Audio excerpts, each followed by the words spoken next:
rasa malu jika ada pada dirimu, khususnya para wanita jika punya rasa malu tinggi, lihat, maka ketahuilah kebaikan, segala kebaikan ada pada anda.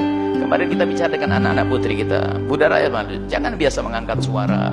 Fala takhdu'na bil qawli fayatma'al ladzi fi qalbihi maradun. Kalau ngomong kepada orang laki-laki, jangan ganjen-ganjen deh, jangan ngendesah-desah, jangan kemenyek-kemenyek itu.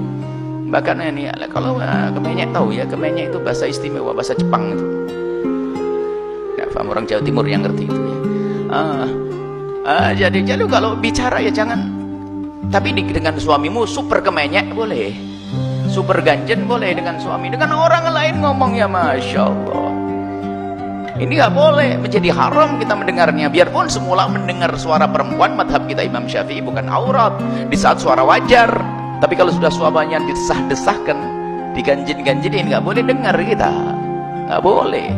Dan kita ingin tanamkan anak kita punya rasa malu. Jangan biasa mengangkat suara di depan kaum pria. Kemudian juga kalau pengen mengukur kemuliaanmu, wahai anak-anak putriku, teman-teman, dan ibu apa wanita, ibunda dan saudara-saudara, kalau anda sudah betul-betul merasa risih di saat dipandang oleh kaum pria, maka rasa malu ada pada anda.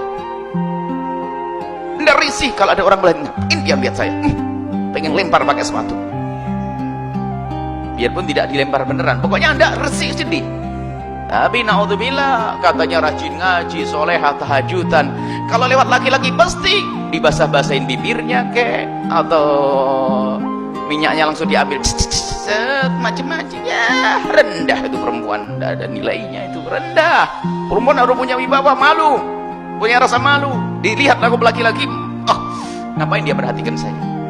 Dan sangat berbeda pendidikan yang diajarkan Allah dan Rasulnya dan pendidikan kafir. Pendidikan kafir pamer tuh, tonjolin tuh auratmu tuh, tampakin tuh, biar terpesona, biar semua mengagumi kamu begini, kamu begini. Ini hanya untuk dinikmati oleh semua orang, karena memang nggak ada privasi, nggak ada yang istimewa lagi, sehingga siapapun boleh melihatnya. Ya, bersentuhan boleh ya. Sementara orang yang sesuatu yang mulia pun akan dijaga. Sebenarnya menjaga ini adalah tradisi atau kesadaran semua orang. Dikisahkan bahwa ratu di negeri kafir sana, ratu apa gitu di Inggris atau apa itu nggak mudah salaman sama orang. Karena apa? Harus terjaga dong, masa semua orang disalamin, ya kan? Apakah boleh semua orang salaman?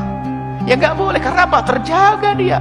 Berliling ratu ini, ratu. Kalau wanita muslimah lebih dari ratu. Jangankan kok bersentuhan, lihat saja jangan. Kullil mu'minina yaghuddu min absarihim, lebih mulia ada daripada seorang ratu. Tapi keinginan untuk menjaga ini selalu ada dalam fitrahnya manusia beriman, kecuali memang runtuh imannya. Apalagi runtuh imannya sudah tidak pernah menjaga dirinya, nggak punya rasa malu lagi. Jadi kalangan ratu-ratu kafir pun dijaga, nggak boleh dilihat siapapun. Ini hanya dijaga.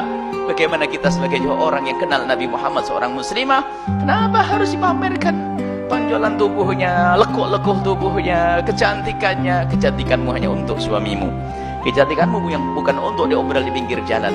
Maka budaya rasa malu. Sampai saya guyonan seorang wanita ini, kalau tiba-tiba ada laki-laki yang iseng di jalan itu, nyapa-nyapa di jalan itu, ambil sepatumu. Buya kok ngajari begitu? Enggak, biar kamu semakin wibawa. Nanti laki-laki jadi mulia semuanya. Wanita muslimah istimewa, tidak boleh diganggu, tidak boleh dihindarkan, tidak boleh direndahkan. Karena permasalahan adalah musuh-musuh Allah. Ini yang harus dipahami oleh para ulama, para kaum muslimin. Musuh-musuh Allah kalau menghancurkan kaum muslimin dengan senjata, mereka tidak akan mampu. Dari masa ke masa mereka harus hengkang di saat bercokol di pertiwi selama 350 tahun dengan segala kekuatan.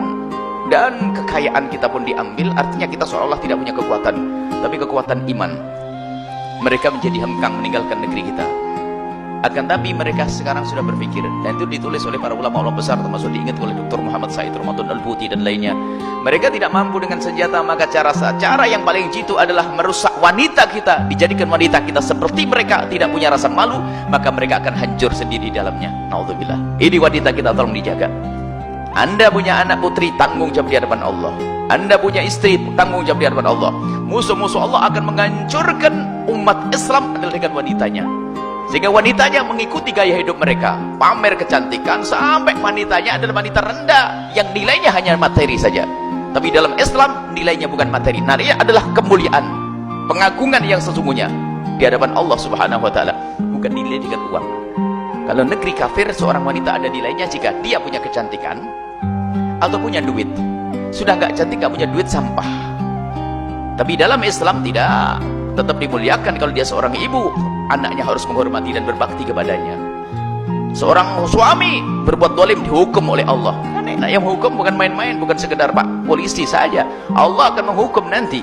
Kalau begitu pentingnya menghormati seorang wanita dan menghargai seorang wanita. Maka rugi dan rugi dan rugi, hai anda wanita muslimah, anda mengikuti cara hidupnya orang kafir.